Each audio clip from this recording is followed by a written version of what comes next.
Hello guys, मैं दामोदर शर्मा। आज 15 जुलाई 2020 के टॉप 10 करंट अफेयर की चर्चा करेंगे। 15 जुलाई के लिए मित्रों, पहला क्वेश्चन है कि हाल ही में गूगल के सीईओ सुंदर पिचई ने भारत में कितनी रकम निवेश करने का ऐलान किया है। 10 अरब डॉलर निवेश करने का ऐलान किया है। 10 अरब डॉलर मतलब 75,000 करोड़ रुपए ऐलान करने का निर्णय लिया है। सुंदर पिचई ये गूगल और अल्फ़ाबेट के सीईओ हैं। सुंदर पिचई भारतीय मूल के निवासी हैं और इन्होंने भारत में 75,000 करोड़ रुपए निवेश करने का ऐलान किया। प्रधानमंत्री जी से भी इन्होंने बातें की थी और बात करके 4 क्षेत्रों में ये पैसे इन्वेस्ट किए जाएंगे। पहला, एक तो भारतीय भाषाओं में सूचना का पहुंचाना, जैसे तमिल है, केरला है, आंध्रा है, तेलंगाना है, उनकी भाषाओं में, हिंदी, इन भाषाओं में हर प्रकार की सूचना को पहुंचाना। एक नए प्रोजेक्ट बनाने और सर्विस देने के लिए, और एक डिजिटल बनाने के लिए, और हेल्थ है, शिक्षा है, कृषि है, आदि क्षेत्रों में नई तकनीकी लाने के लिए ये 75,000 करोड़ रुपए इन्वेस्ट किए जाएंगे। मित्रों, ये भारत के लिए बहुत ही अच्छी बात है कि गूगल के सीईओ सुंदर पिचई भारतीय मूल के निवासी हैं और भारत में इन्होंने व्यापार करने का ऐलान किया है। तो भारत के लिए बहुत अच्छी खबर है। ये याद भी रखना, ऐसे प्रश्नों को ये आ भी सकते हैं एग्जाम में।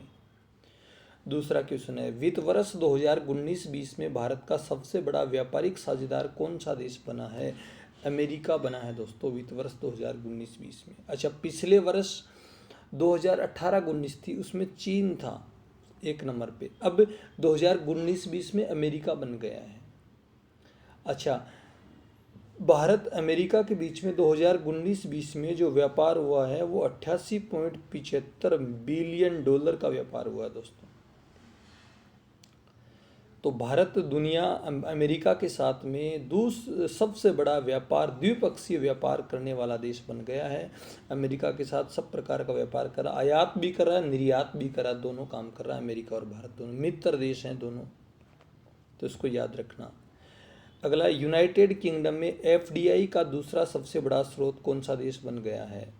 दूसरा सबसे बड़ा देश भारत बन गया। पहला कौन सा था, अमेरिका, और दूसरा कौन सा, भारत बना है। अच्छा, दूसरा भारत है तो तीसरा कौन है, जर्मनी तीसरे स्थान पे। दूसरा भारत, तीसरे पे जर्मनी, चौथे पे फ्रांस और पांचवे पे चीन है। दोस्तों, इसका मतलब क्या है एफडीआई। एफडीआई का मतलब है foreign direct investor. Foreign direct investor मतलब विदेशी कंपनी में कितना निवेश किया जा रहा है। तो 2019-20 में भारतीय कारोबारियों ने ब्रिटेन में 120 परियोजनाओं में कारोबार किया है, साझेदारी की है, तो निवेश किया था। और कम से कम 4,500 से ज़्यादा कंपनियों में इन्होंने कुछ पैसे कमाए हैं। तो भारत ने 120 परियोजनाओं में अपने पैसे लगा रखे हैं। तो याद रखना, ये क्वेश्चन आ सकते हैं। राजस्थान पुलिस 2000 जो 15, 16, 17 में एग्जाम लगी थी, उसमें इस प्रकार के क्वेश्चन आए थे दोस्तों। मॉरिशस का क्वेश्चन आया था, आपको याद होगा। तो भारत ने सबसे ज़्यादा व्यापार किस देश के साथ किया, मॉरिशस के साथ किया था। 2018 की बातें थी उस समय। तो ये क्वेश्चन आ सकते हैं। अच्छा, कई स्टूडेंट ऐसे पूछते हैं, सर राजस्थान पुलिस की एग्ज़ाम की डेट आई है कि नहीं आई है। भाई दोस्तों, अभी तक राजस्थान पुलिस की एग्ज़ाम की डेट आई नहीं है। जो आ रही है वो फेक आ रही है। इस साल तो मुश्किल लगता है, जब कोई कोविड-19 की वैक्सीन आ जाए सितंबर तक या अक्टूबर तक, तो आने के बाद ही एग्ज़ाम हो सकती है।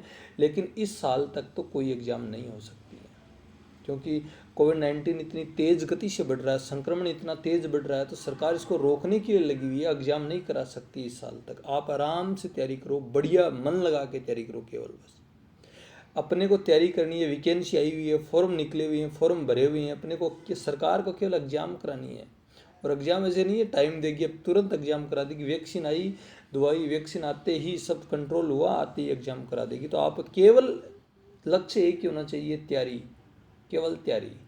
अर्जुन को सिर्फ चिड़िया की आंख दिखाई दे रही थी, तो आपको भी केवल राजस्थान पुलिस की तैयारी कर रहे हो तो पुलिस की एग्ज़ाम दिखाई देनी चाहिए। पटवारी की तैयारी कर रहे हो तो पटवारी की केवल एग्ज़ाम दिखाई देनी चाहिए। फॉर्म सब भरे हुए हैं सारे के सारे। 28 फरवरी की पटवारी की एग्ज़ाम घोषित की हुई है। तो आप केवल तैयारी करो, फेक बातों पर ध्यान मत दो केवल।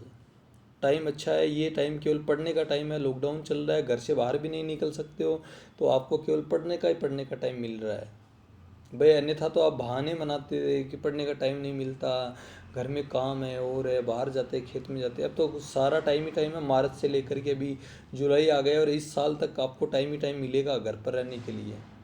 परिवार के साथ रहो, फैमिली के साथ रहोगे, खुशियाँ मनाओगे और साथ में रहोगे तो आपको जीने का तरीका भी आपको समझ में आएगा। अकेले में जीने का तरीका समझ में नहीं आता है। और भी खूब सारे मनोरंजन के साधन है, आप ध्यान देना। चौथा क्वेश्चन है, भारत के 66वें शतरंज ग्रैंड मास्टर कौन बने हैं? जी आकाश बने हैं दोस्तों। जी आकाश 66वें ग्रैंड मास्टर बने हैं। जी आकाश ने 2012 में राष्ट्रीय खिताब जीता, जिसके बाद इंटरनेशनल मास्टर खिताब में अपना नाम दिया और ये भारत के 66वें ग्रैंड मास्टर बने। तो उसको याद रखना, जी आकाश। ऐसे भी पूछ लेगा जी आकाश किस खेल से संबंधित है? शतरंज से संबंधित नहीं है। अच्छा, EIU इकोनॉमिक्स इंटेलिजेंस यूनिट द्वारा जारी कैंसर नियंत्रण की तैयारी में 10 FDI पैसिफिक देशों में, एशियाई है दोस्तों, ये एशियाई देश है यहाँ पर, सॉरी ये गलती होगी, एशियाई पैसिफिक देशों में रैंकिंग में भारत का कौन सा स्थान है? 8वां स्थान है दोस्तों। ये है क्या चीज़? हिंदी में समझना इसको। रिपोर्ट है एशियाई प्रशांत में कैंसर की तैयारी, सार्वभौमिक कैंसर नियंत्रण के लिए प्रकृति। ये रिपोर्ट है। इस रिपोर्ट के अनुसार हम मतलब भारत कैंसर मरीजों के इलाज की तैयारी के मामले में किस स्तर पर काम कर रहा है, ये रिपोर्ट आई है। और ये रिपोर्ट एशियाई देश है, एशियाई प्रशांत देश हैं, जिनमें 10 देश शामिल किए गए।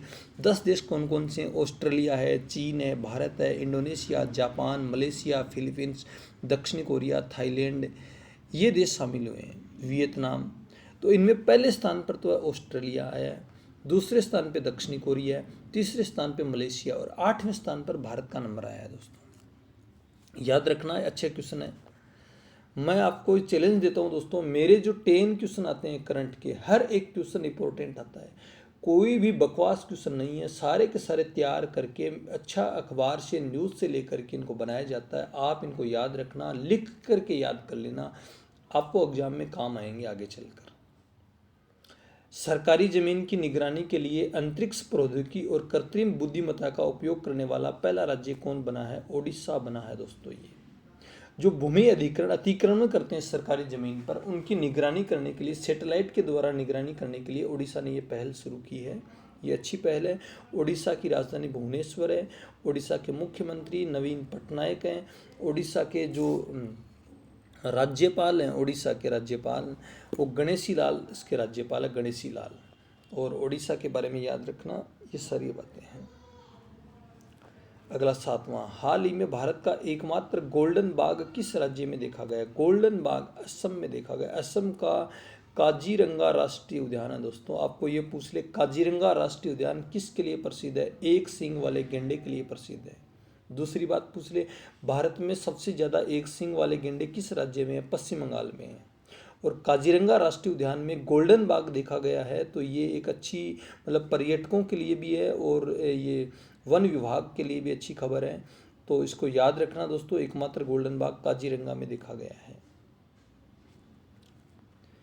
अगला क्वेश्चन है, हाल ही में PM स्वनिधि योजना को लागू करने में कौन सा राज्य शीर्ष पर रहा है? मध्य प्रदेश रहा। PM स्वनिधि योजना क्या है?